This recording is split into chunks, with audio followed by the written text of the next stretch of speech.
starting in a sec. And I think we're live. Awesome. So Faithan, Josh, again, thank you so much for making the time to have this conversation. I think it's been in the making for coming up in 6 months now. I really wanted to have this discussion, and you guys both have very busy schedules, so I appreciate you, again, aligning them for this conversation now. The background, just to recap for this, is that I think there is a ton of material out there on how you can optimize kind of your meta ads, and how you can do media mix modeling better, and how you can do this and that. There are a lot of point problems that have a multitude of point solutions each. But if you're a CEO, if you're building out one of these companies from scratch, and you're building an organization, and you're just ripping out your hair because you're not quite sure if you should be putting together a jigsaw of agencies, hiring somebody in-house, you're just trying to figure out, like, what is the best way to do this in a way that wouldn't just leave money on the table and lead to a lot of waste.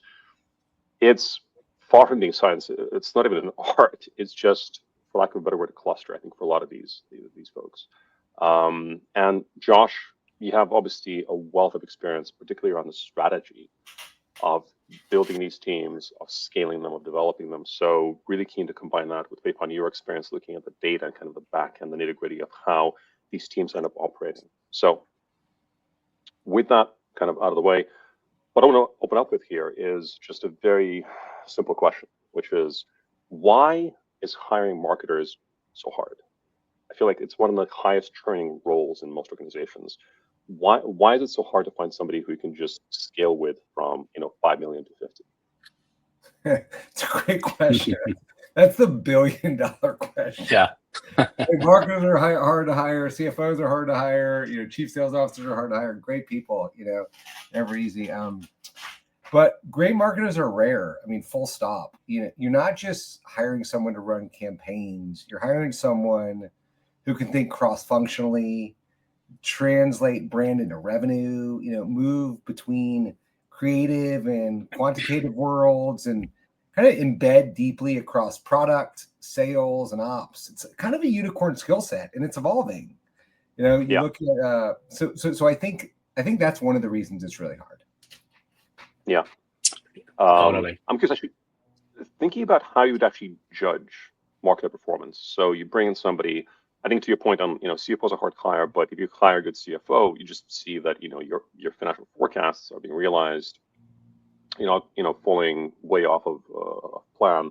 With marketers, I feel like it's quite a bit tougher. Like, okay, your performance is same year on year. Yeah. Is it because, things are continuing to be done well? Is it because, you're actually continuing to be subject to the same inefficiencies? Is it because, your market is fantastic and the rest of your peers are struggling, but you guys have been able to keep the ship, going straight? Just figuring out, like, whether or not a marketer is doing good work, I feel like is a pretty difficult question to answer in its own right. So curious, Josh, I'll start with you, and then I think Faithan, you've had a wealth of experience looking at these people on a more granular level. So we'll ask you next, but Josh, you first. That's another great question. Too often, marketers are judged purely by lagging KPIs without enough attention to the systems and decisions that got them there. Great marketing organizations, look both at inputs and the velocity of learning. Are campaigns being launched with discipline? Are we testing and iterating with intention? I mean, really, are we getting smarter every month? If you look at companies like Siete Foods that just sold to PepsiCo, like, they didn't just build a brand, they built community. Their marketing wasn't just about conversations. It was about cultural connection. And that showed up not only in loyalty, but in how retailers rallied around their story. Yeah. And Faithan, I'm curious on your side, when you're working with marketers, I'm not sure how much you interact with marketers versus C-suite, but have you been asked by, let's say, senior management to figure out, like, is this market any good? Like, how do you approach figuring this out? Yeah, I mean, marketing and growth is always topic number 1, 2, and 3, and CEOs and founders are constantly losing sleep over whether or not my marketing leader and my marketing team is performing. And I think usually what I tell them is that what typically even more sophisticated organizations may lack is a unified decision-making framework that is kind of implemented by the executive team first, so that there is clarity on what success looks like as a marketer in a company. Hmm. So that's a lot of foundational work from a data and organizational perspective to be like, here are the KPIs that we care about, and this is how it's calculated, and we're just all going to align on that. So if that KPI moves up, then you're doing well, right? If it's moving down, then you're not. And I think a lot of the CEOs are waiting for a marketer to come to them and be like, okay, we should look at this, this, and this, and because it's looking good, right? And that's going to kind of create perverse incentives to bias towards reporting interfaces that is kind of saying positive things, but of course your profit somehow down anyways, even though the Facebook ROAS is somehow growing, right? So if you don't have clarity from a leadership perspective to the marketing team on like, no, I don't care about that, right? I care about profit or top line or LTV, and that's your job to grow. Then it becomes a lot less ambiguous in terms of why am I doing well or am I not doing well, you know? I should just double click there really quick. So in terms of like, what are the best metrics to really look at? ROAS obviously is not it. Is it new customer ROAS? Full blended CAC? Is it CAC payback? Do you have any advice when people ask you like, what should these metrics be for us? Yeah, it really depends on the actual mechanics of the business and the stage, right? So we typically work with businesses that have between 20 to, let's say, $500 million in annual sales. That's very different than a brand starting up with, on track to hit 1 million, right? And then the other thing is around your AOV, right? So if you have a low AOV product, let's say it's CPG, then you're not always going to be profitable on your first order. So that's an LTV play. But I come from a world where I sold mattresses and we got all of our LTV in the first order. So that's a very different approach in terms of what you're going to have to look at, so it really kind of depends. Got it. Josh, so one small thing is your camera keeps panning left and right. Is there a way to turn it off? I think I'm getting a little seasick. My camera's panning? Yeah. I don't know what's doing that. Huh.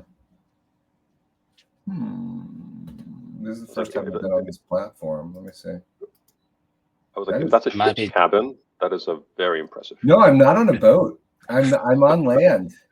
I wonder what. I think it might be doing facial tracking, and it's getting confused. That's I don't bizarre. think we actually have facial tracking in the platform as a feature, though. I think it might be hardware. I don't know, to be honest. You might have to just move me to audio. All right. Honestly, I've never been on this platform before, but it is doing it on its own. All right. Yeah. Good stuff. Yeah. I don't know. I have no idea. I'll go to settings again, but yeah, it's not like. All good. Huh? That's bizarre. I guess maybe. Did that fix it? I think so. Yeah. Oh no, it's still moving. Jeez, that's so weird. Anyway, I don't know. All good. All good. I guess maybe building on that.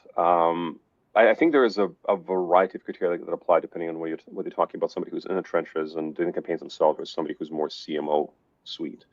I'm curious, Josh, from your perspective, how do the characteristics, the traits of a successful marketer change as you go up in seniority?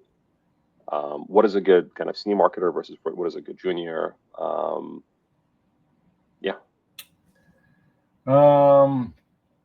I think like you kind of think about scale. I mean, this is for any function, not just marketing. What you need to get to $1 million business is much different than what you need to get to a $10 million business. And what you need to get to a $10 million business is very often uniquely different than to get to 50 and then to get to 200. So there's very often you see like changeover in teams, just skill sets. People love what they do at that specific point. And I think this is all about scaling your marketing team. And you have to be really honest about what people are good at and where they love to spend the time and kind of their zone of genius. A lot of people say, I was with Vital Proteins, or I was with O positive, or I was with this massive company and I did all these things. Like, what did you actually do? What do you love to do? And I think from a marketing team, you kind of scale in proportion to your complexity, not your ambition. It's like when the business gets noisier, more fragmented, a little bit more nuanced, that's when you scale, not because you raise a Series B and feel like you should.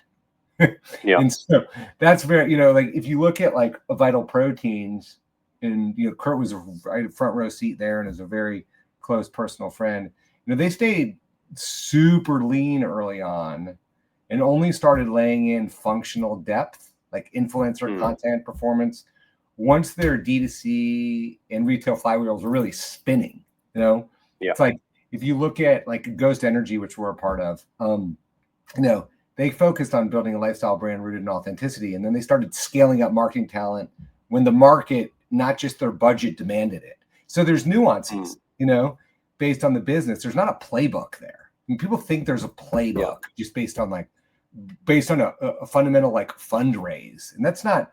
Every company isn't at the same stage based on the fundraise and when you actually bring capital in. So, I think that requires a deeper dive based on skill sets within the team, what the founding team has, what the new hired C-suite team has, and you really have to build upon that.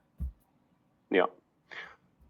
One, I guess, overarching subject when you're talking about building an organization is resourcing. So I would imagine one of the biggest frustrations if you're in marketing is being under-resourced and not having the ability to put out content and do the kind of brand building work you want to be doing. But I'm kind of curious, again, looking at it from the perspective of a CEO, how do you balance it? How do you balance, optimizing bottom of funnel, trying to close people versus building a more holistic brand and investing into that? What are the mental models do you typically use for this kind of work? Great. That's a couple different questions, I think, if I'm attacking this appropriately. Let me know if I am. Of course. So a lot of times I don't. But kind of how to split resources between top of funnel, bottom of funnel. This is really where strategic sequencing really matters. If you're early stage or launching a new category, you'll likely over-index on top of funnel. But once there's traction, a lot of brands underinvest in bottom of funnel, the stuff that actually converts attention into dollars. So it's really understanding your funnel. And this is basic fundamental stuff. Right. But so that's maybe one part of the question. And then as it relates to resourcing, and feel free to stop me anytime. No, that's great. I think resourcing internally, externally, my feeling is, and what I've seen work, this is only an experience share because I would never say what someone should do or should not do, because everyone, builds a company that, kind of fits their DNA.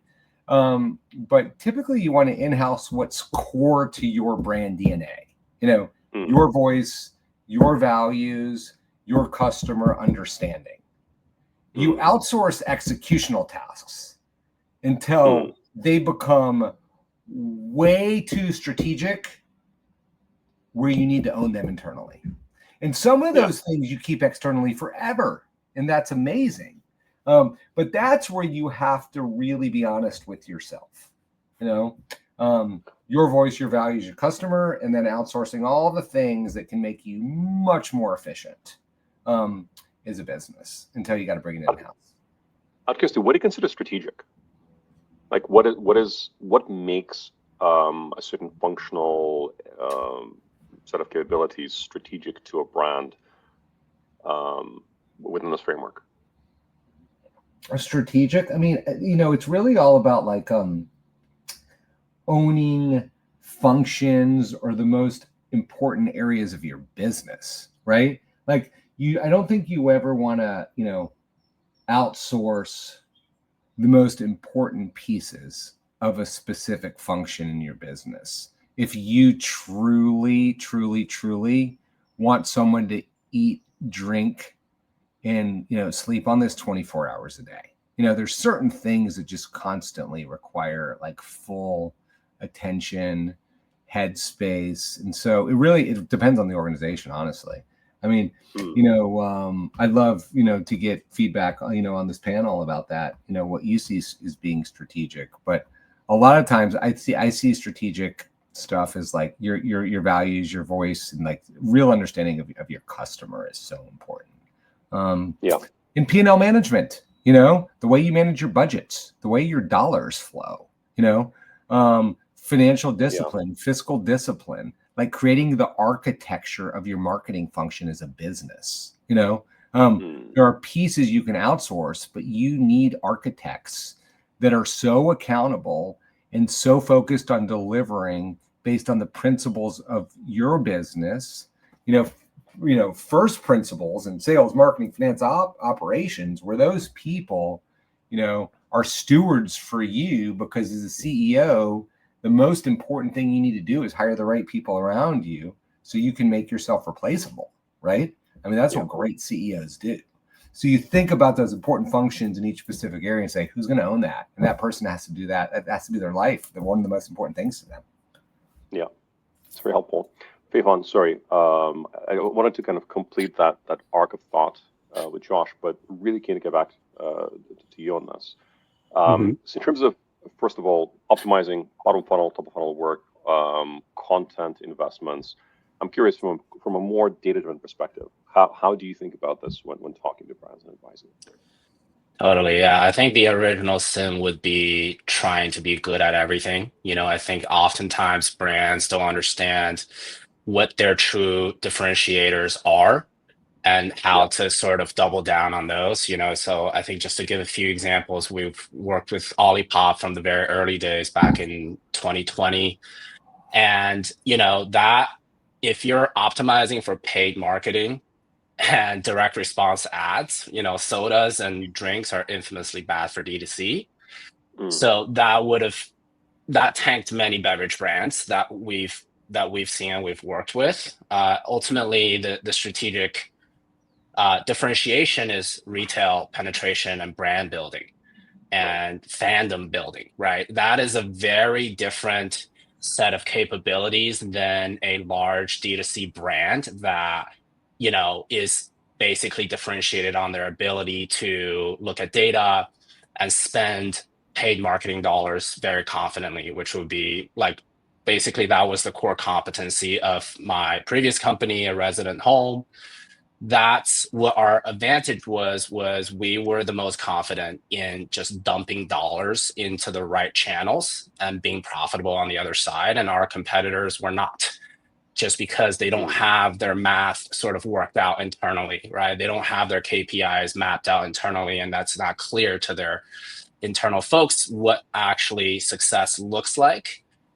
So, we didn't really care about brand until well into the 9 figures in sales. And then you get to a certain point where you do get to sort of do things like that. So focus and understanding where your levers are and just tripling down on that is ultimately what's going to drive success.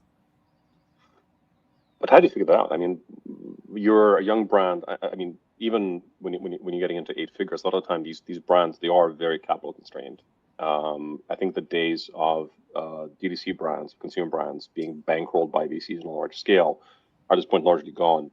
So they have to be very thoughtful with every dollar you spend. So let's say you're investing into bottom of funnel, and you're finding that just the economics are difficult. I think at that point in time, if you're the CEO, to say, you know what, we need to instead try investing in a brand. That's not something you can really try in like a week or even a month. I feel like a lot of that kind of work, it takes a while. It's kind of like SEO. It takes a while to really take off. How do you even think about like mentally approaching that? And this is a question for you both. How do you think about like figuring out what is the right, what is an optimal mix? I hear you on kind of what worked very well for companies that, were more bottom funnel focused, top of funnel focused. But how do you find what is the optimal point for your brand in particular? Josh, you want to go first? Go for it. You take it first. Oh, yeah. All right. Yeah, I mean, again, I think the answer is it depends, because I think oftentimes the leadership has to be able to get honest about why are people not buying, right? Is it actually the marketing conversion machine that's broken, the messaging, or is it actually the product? Is it the pricing? Is it the discounting strategies? Is it your inability to compare yourself properly with your competitors, right? Without truly understanding what is actually causing a lack of conversion, right? Or it could just be unit economics, right? And that means you kind of have, if you kind of have that insight, that means you have to go back a lot farther on the drawing board than, just rejiggering your marketing strategy.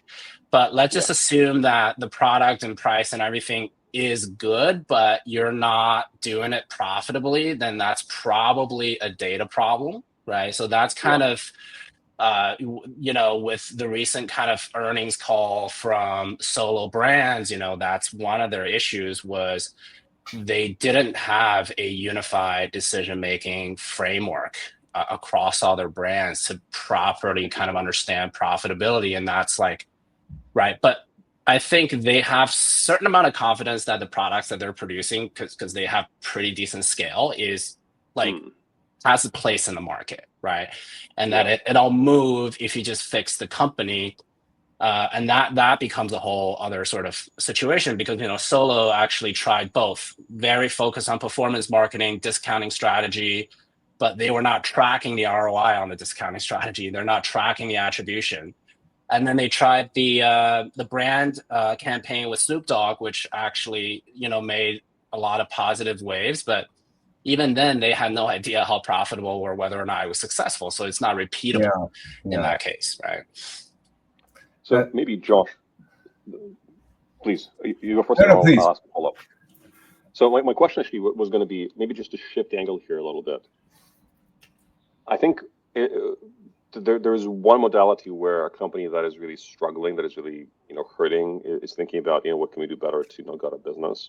The modality that I'm also thinking about is one where companies doing okay. They're growing a bit, they're making some money, but they're trying to figure out are we in an optimal point, or do we need to go out and try something as fundamental as changing this top bottom funnel split. I'm curious, again, thinking through just broad mental models, how you would think about directing a brand that is doing okay.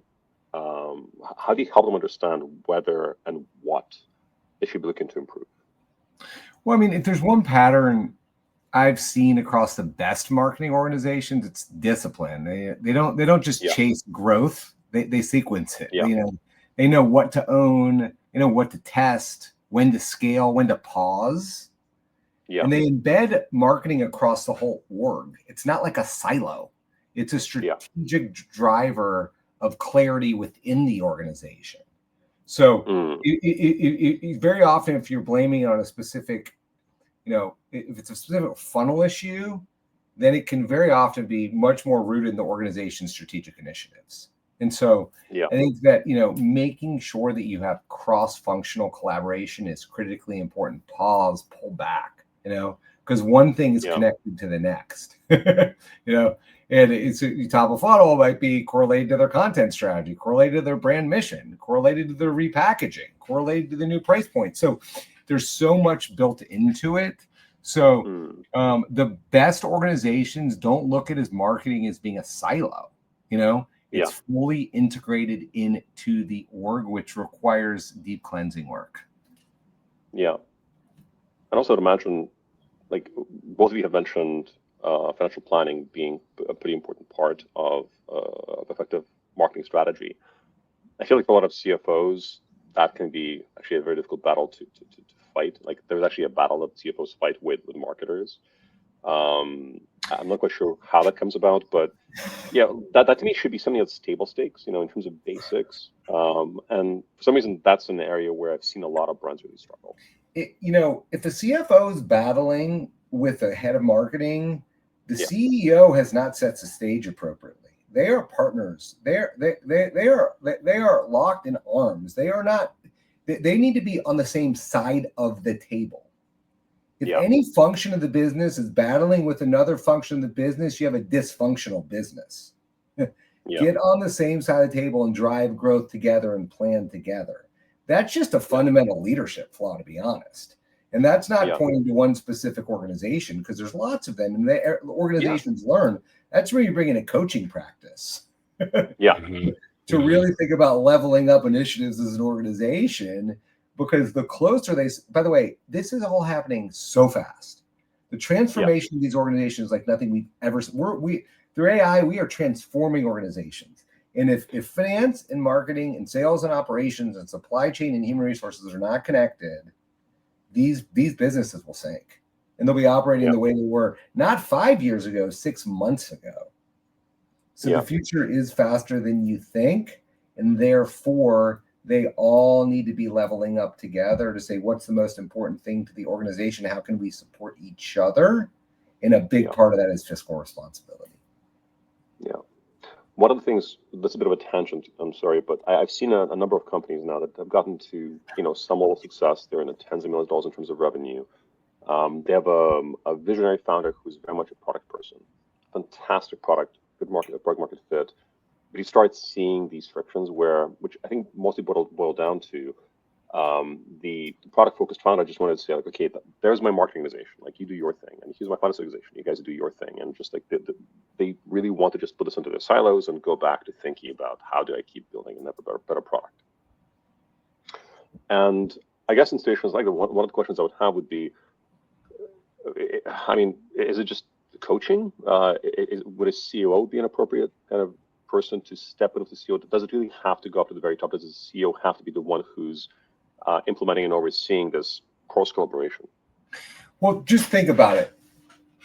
Like, at the end of the day, if a company doesn't work, whose fault is it? It's the CEO's fault. Right. Now, you can point fingers all day you want, but you have the wrong people in the wrong seat with the wrong coaching and the right point away, but it's your organization. It's your job. So if you don't rally the troops and say, like, I have 5 or 6 functions or direct reports in my organization that I'm responsible for ensuring they have all of the strategic support and guidance they need to be successful. Because here's one thing that's for sure, they've never done this job before. They might have done this job in a different organization, but they've never done this specific job today in this fast changing environment. And so if you don't lean in to support them and bring in coaching or executive leadership, kind of advisory, like groups, cohorts to work through these challenges, you're just expecting one person or 2 people to figure out the problems of the business together without including everyone else that's critically important to the business. So I think it's 101, and I think it's like again, like, the best CEOs, whether they're founders or hired CEOs that come in, at the next chapter, they're the ones that ask for help. The best executives are the ones that ask for help. Those that think they have it all figured out are working solo. It's really, it's really not as productive. In a team environment. Helpful perspective. It's really helpful perspective, I think. To just go down this tangent one more step, coaching. Do you have any coaching practices you can recommend? Like any tips on how to approach coaching? Because it does seem to be like, I would love to, in the case of these like product-driven brands that we've spoken with, be like, hey, you should really consider bringing somebody on, but without more immediately actionable steps, like, hey, email this person and set up a session. I feel like a lot of my advice would be falling on deaf ears. Like, to clarify, you mean coaching advice as far as structures to use to tap as in like coaching frameworks? Coaching firms. Yeah, there's some great ones. We're working with quite a few. I mean, there's some excellent ones. We have one for one of my organizations. There's a guy named Charlie Jones who's amazing. He works with a bunch of founders. He probably works with 15, 20 clients of ours. He's fantastic. We're probably going to end up putting a little practice in place too, working with guys like Charlie, just because it's arguably the most important way to level up, is that team, and I can share more with you offline too, like some great ones. But Charlie comes to mind. He's fantastic. We use a gentleman in our organization at Force called Asa Hoffman, but I work with Asa and Charlie. I have 2 different coaches. Just for different areas of life. So, and I also think, like, if you're a founder or not just founder, if you're a CEO and you have a company that's doing over, 20, 25 million bucks a year, or your, your valuation based on your most recent fundraise is, 25 million, and you have at least like $2.5 million bucks in payroll and 25 employees, you should look at joining YPO. And YPO is amazing. And YPO is an incredible cohort of community support for executive leaders to then lean in and become better coaches for their teams. And it's not a country club. It's a club of professional leadership advancement, and it's awesome. And so there's a lot of things to tap into, and everyone's so busy building their products and going to trade shows, and they're like, oh, how could I ever find the time? I have no time. It's like, make the time. If you don't make the time to go to the gym, and you don't make the time to meditate or eat healthy or coach yourself, you're going to end up spiraling. And so it's really important. These are marathons. These are not sprints. So definitely. And again, these are things I love to talk about. We're building a whole transformation division, leveraging AI and high-level human touch in an organization with a new CEO we just hired. And it's awesome, man. I mean, but these are the things, is so much of the work becomes commoditized, and so much of the operational executional work that used to take us hours can take us minutes, and things that used to take 8 weeks can take 8 hours. Where do you spend your time? You spend your time leveling up the people around you, not getting caught in your operational bullshit you were doing 6 months ago, because those days are done. I think so. The ongoing transformation within marketing as an industry, I think is something we should definitely speak to next. But I just want to say that I think one thing I begin to realize is talking about the big picture for marketing, the overarching objective for kind of this discussion is kind of almost missing the point, which is that the real metagame is an even further step up from there. It's this more holistic, organization-wide kind of exploration of how do you ensure close collaboration, alignment, etc. So again, great to hear that, Josh, your firm is already working to establish a sort of practice to really kind of address that need in the market, because it's massive. I can see we're all over it. That's where the interesting work happens. That's where the transformation shifts occur. Like people are so many. Well, anyway, you guys have, I'm sure, real strong perspective here too. But I think it's a great time. It's the best place to ever be in business. It's the best time to ever be alive. It's the most opportunity ever in front of us. We can harness tools that we've never had to focus on our zones of genius as marketers, as leaders in organizations. What do you do with that? Which is a great segue. So, Faithon, you're a computer science guy. You mentioned that you're using a lot of AI in your coding.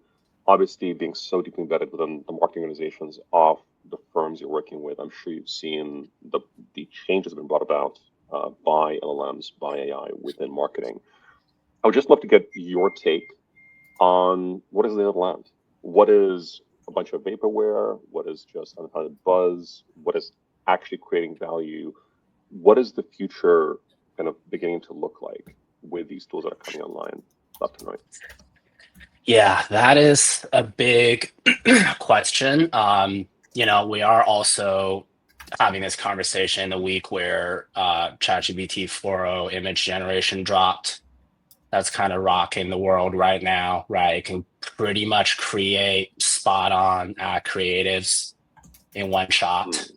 So a lot of the things that used to require headcount to scale is just no longer really relevant. I think one thing that I see is AI adoption is going to be very, very uneven, because most leaders are still with the mindset that scaling the business also comes with scaling headcounts.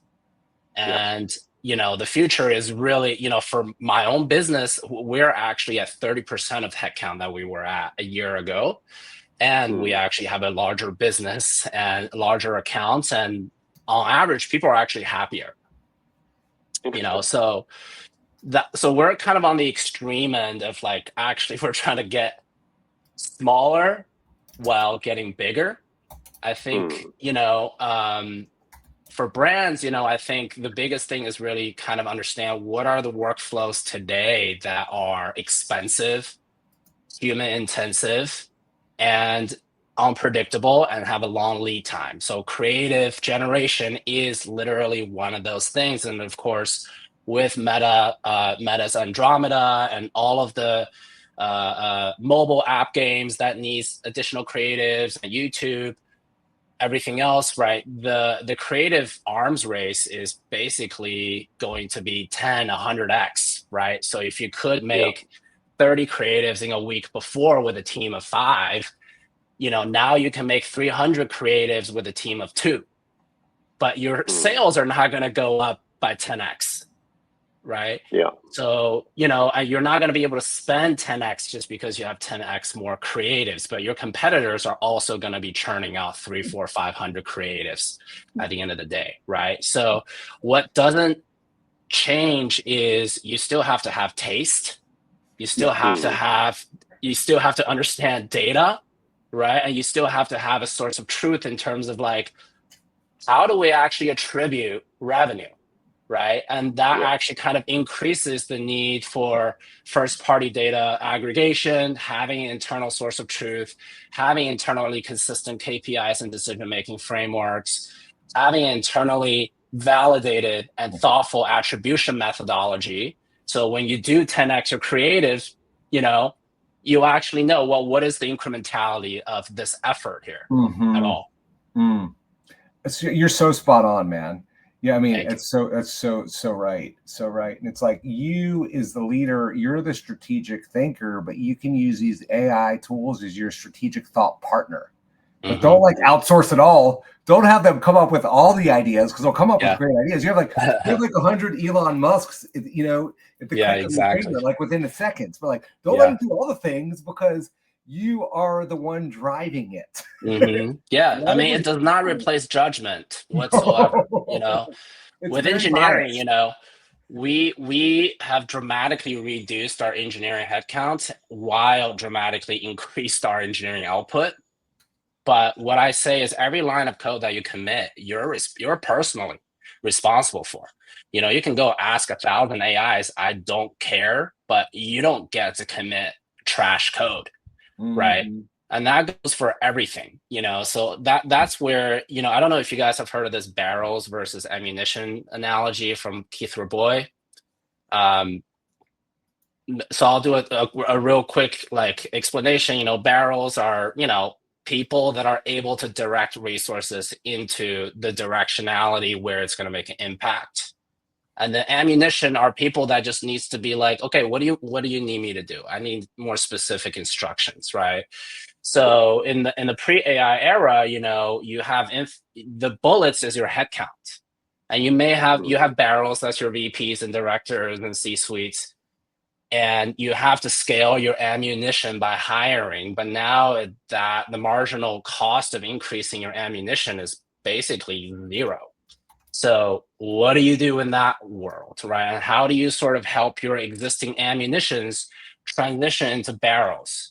And that's kind of what a lot of the reskilling has to happen, because if you're used to just doing this thing, taking something through a workflow, through a Kanban board, right? That's just no longer really something that will bring about job security.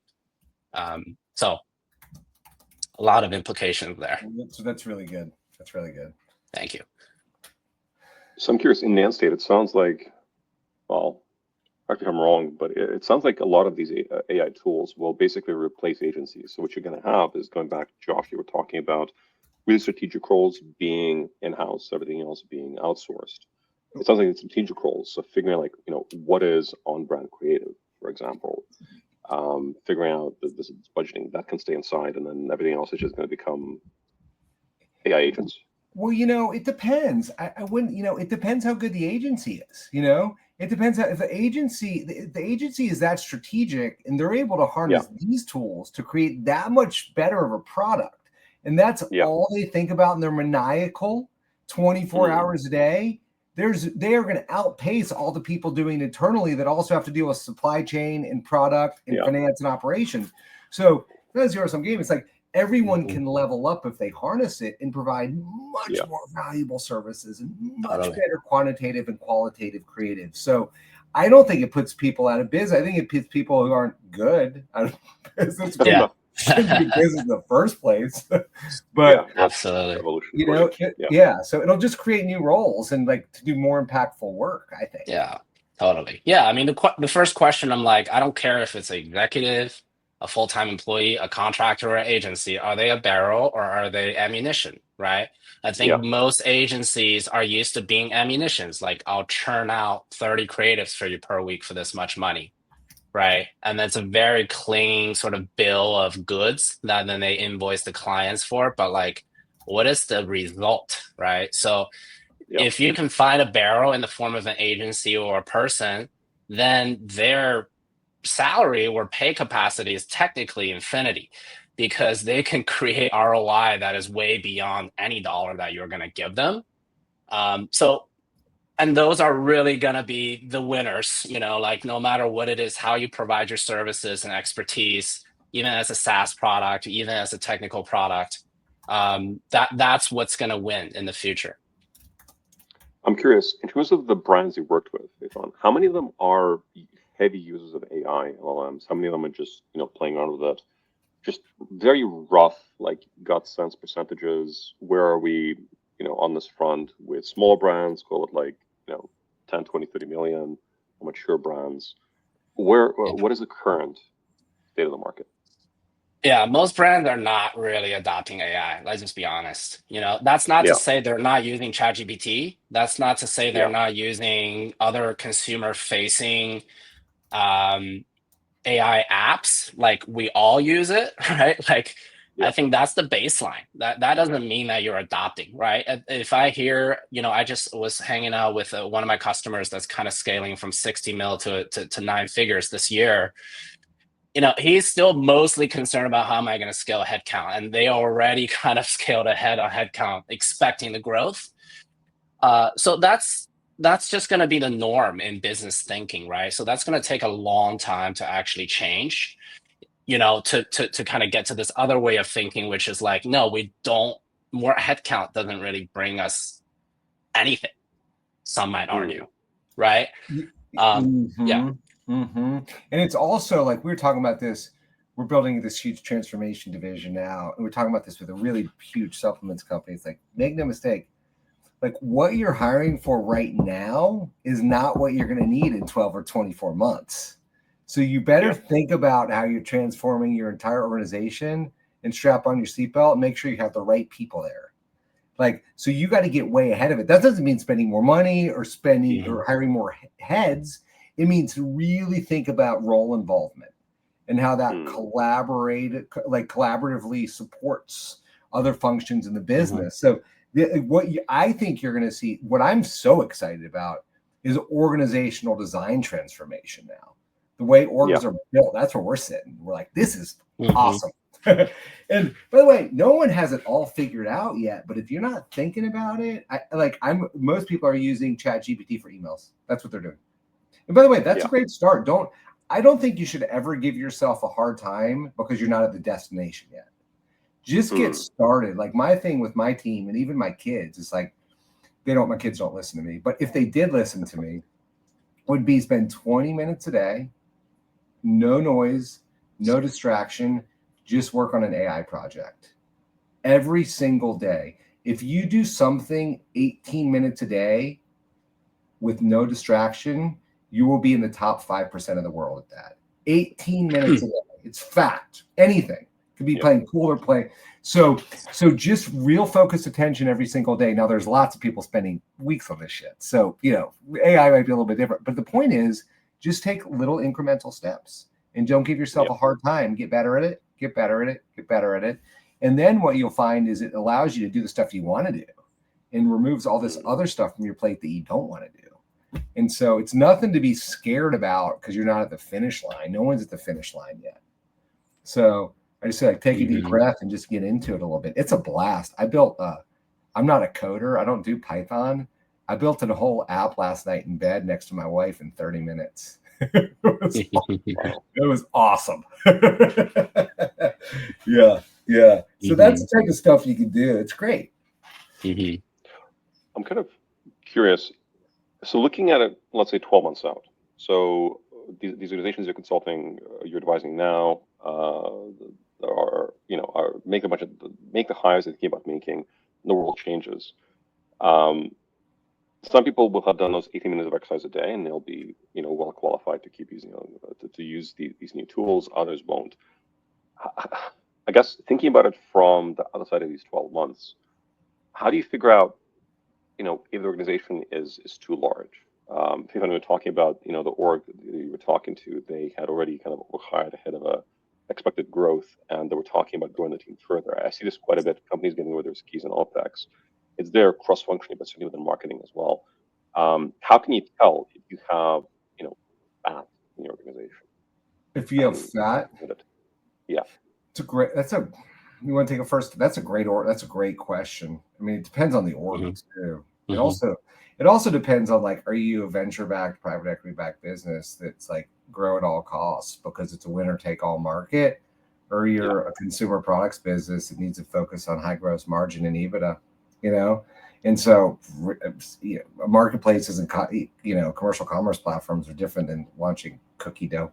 I'm just thinking. Talking about consumer products specifically. So not a universe where we have infinite money to try and take over the world, but more so regular people building 9-figure businesses. Just the average Joe around the corner. That's sarcasm. Sorry, I'm Russian. That's definitely not regular as well. Yeah. Just to be clear, but like I'd love to build a 9-figure business. So. But yeah, one of these folks, how would they think about figuring out whether the organization is potentially too large, too bloated? Well, could be general, could be some verticals. Well, here's what doesn't change is financial fundamentals. Like ChatGPT is not changing the financial fundamentals of a business that might be in the supplement space that needs a 65 to 75% gross margin and 15% EBITDA. Like, so plan accordingly. Think about your operations team, your finance team, your sales team, your marketing team, your trade channel optimization, and make money. Like, so none of that's not changing. Now, the way in which the teams, the teams are structured, in each specific function will, because of skills and, new up leveling of skills, leveraging tools and things that you don't need to do anymore. But like, if you have to fundamentally put together a financial plan, and business is business, And so I think those are just questions you ask yourself on a quarterly basis. Well, I would say this is so funny. It's really interesting. See, we just hired a new CEO for us who's amazing. And he was saying, what I used to think is quarterly planning, we call them rocks. Those are monthly. No, those are weekly plans now. Those are weekly plans. It's not too dissimilar to what's happened on Sand Hill Road for the past 20 years of, just, weekly stand-ups and sprints. So, but financially as a business, like that requires real discipline, and so business can move really fast, but don't move your financial objectives ever. Yeah. I guess part of the reason why I'm asking this question is because it's been really remarkable to me to see. I mean, at the end of the day, consumer products, there's variety, but there's a certain limited variety in terms of the things that go into maintaining supply chain, having financial planning, having marketing, etc. And in spite of the similarity, I've seen a lot of orgs where OpEx marketing is single digits, and then somewhere it's like 35, 40, 50%, and it's just. To your point on the importance of financial planning, I kind of feel like the natural limit to a lot of people is just they push their OpEx to the point that they really can, without thinking about whether they really need to hire that additional 1 or 2 people. Like, they can be helpful, but like, is the ROI justified?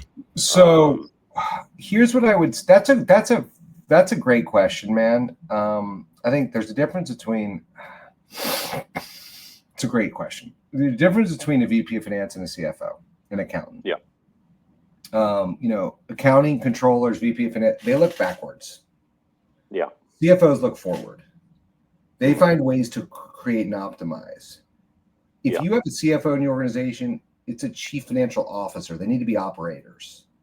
They need to constantly be. This is not about reconciliation of the books. Right. This is about moving forward operationally throughout the team. That's why really good CFOs like John over at Celsius became the CEO. You know? Yeah. I mean, because he's a great operator and he thinks about each function.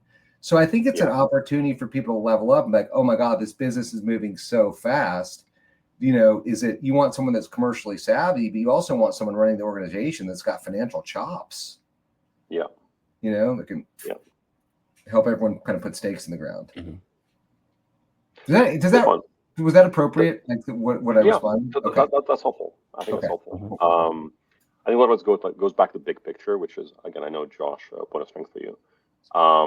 Stefan, going back down to like more kind of grassroots level, I'm curious from your perspective, again, interfacing with marketing teams, have there been situations where you've kind of thought, okay, this person really shouldn't be there, like they don't need to have a job? Or, I mean, if you were going in and helping the CEOs of these orgs figure out kind of who to put on shopping block, this is a terrible question to ask. I have a lot of marketers who are friends, so a lot of you guys don't really impair your careers, but like, how would you think about who is and isn't worth their keep? Yeah, I mean, the controversial thing that I'll say right now is 99% of businesses are too fat already. And that's all that goalpost is only going to be moving super fast in terms of what being too fat is. Yeah. So that's just a fact. And, you know, right now, when you're thinking about scaling in terms of adding headcount, I'm not even necessarily worried about the money. I'm more so worried about what is that going to do to add on as far as baggage is concerning our decision-making process, in our communication. Do we need another person in the telephone chain where things are actually going to get dropped?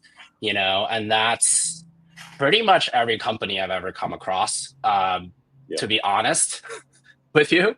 But you know, like for example, if you're very profitable, you're gonna want redundancy. Like that was what everybody was telling CEOs. You need redundancy in the organization. You need to whatever, right? And just, well, it's still more humans as the solution, but you know, the paradigm shift that hasn't happened, but people will be forced to sort of grapple with it is, no, more humans is not the solution, period. Pretty much most times, right?